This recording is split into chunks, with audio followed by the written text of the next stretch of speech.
Michael Perry. Now from all of us, the whole team here, we would like to offer our condolences. Your father passed away. Okay, on the 10th. My dad died 13 days ago. 13 days ago. Yeah, on June yes. 10th. But you will die, or you are scheduled for execution in only 8 days. Yes, sir. How are you doing? I'm a Christian, so, I believe that, paradise awaits one way or the other. So I tell people all the time, I'm either going home or home. So I'm either going home to the world or home to God. So, as the days get closer, I can feel the pressure on my shoulders. On July 1st, 2010, just after 6 p.m., Michael James Perry was executed by lethal injection at the Texas Department of Criminal Justice's Walls Unit in Huntsville, Texas. After nearly 9 years on death row following a brutal triple homicide, his final moments were watched in silence. Every breath, every word, recorded in cold, sharp detail. What makes this case so disturbing is how a teenager's joyride spiraled into a massacre.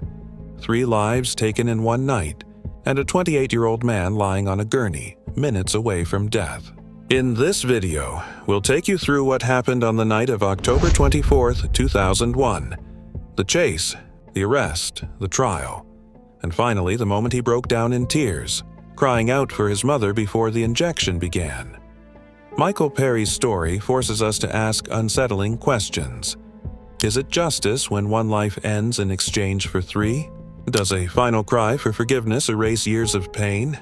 He didn't meet his end with anger or defiance, but with trembling words that echoed through the chamber. Mom, I love you. I'm ready to go, Warden. Coming home, Dad. What follows is the timeline of a crime that shocked Texas. A young man who claimed innocence until his final breath. And an execution that still leaves more questions than answers. It was the night of October 24th, 2001, when the quiet suburb of The Woodlands, Texas, turned into a scene of horror. Michael Perry was only 19 years old, restless, reckless, and already lost in a haze of drugs and bad decisions. Alongside his friend, Jason Burkett, he planned what he thought would be a simple car theft.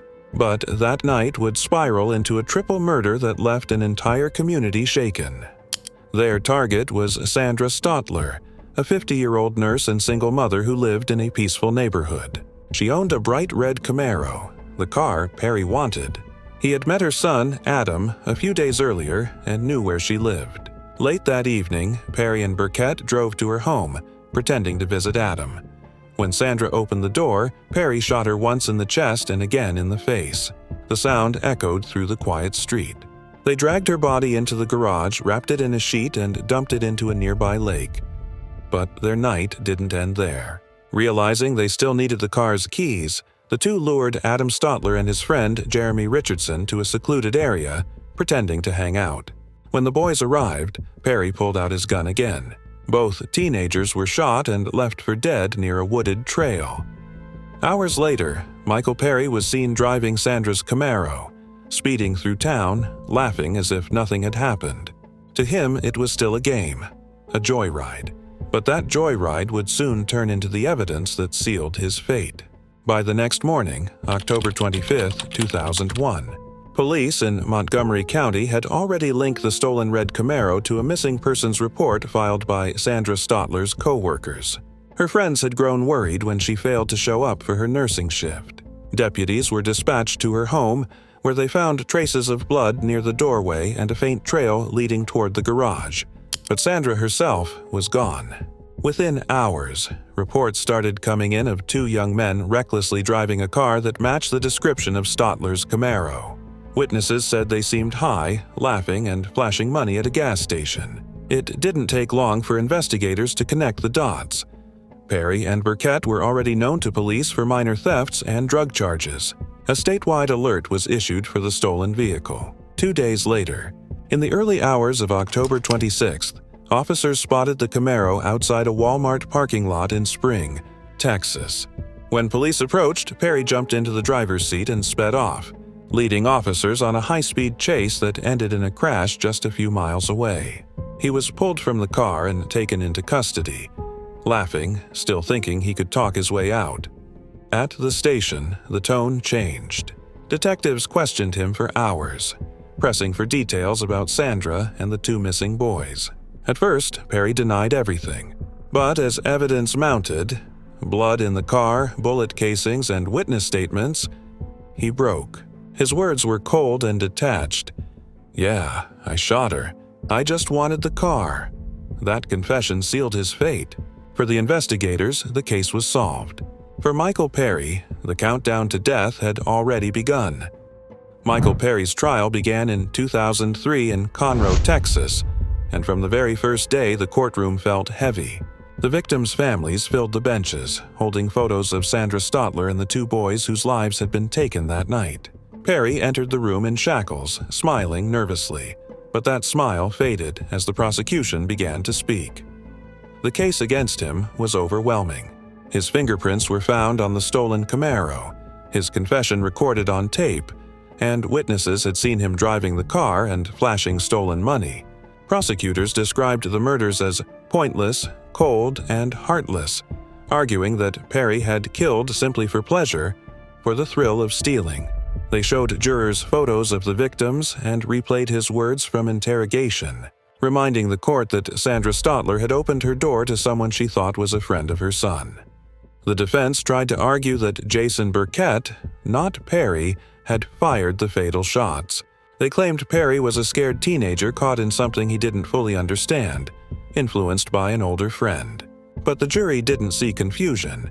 They saw calculation. The way he dumped the bodies, fled the state, and laughed when arrested painted a picture of a young man without remorse. After a short deliberation, the jury returned with the verdict, guilty of capital murder. When the judge asked if he had anything to say before sentencing, Perry stood silently, his eyes down. The court then sentenced him to death by lethal injection. As he was led out of the courtroom, Perry turned briefly toward his family. His mother was crying uncontrollably in the front row. He looked at her for a moment but said nothing. The next time he would speak to her would be on the day of his execution.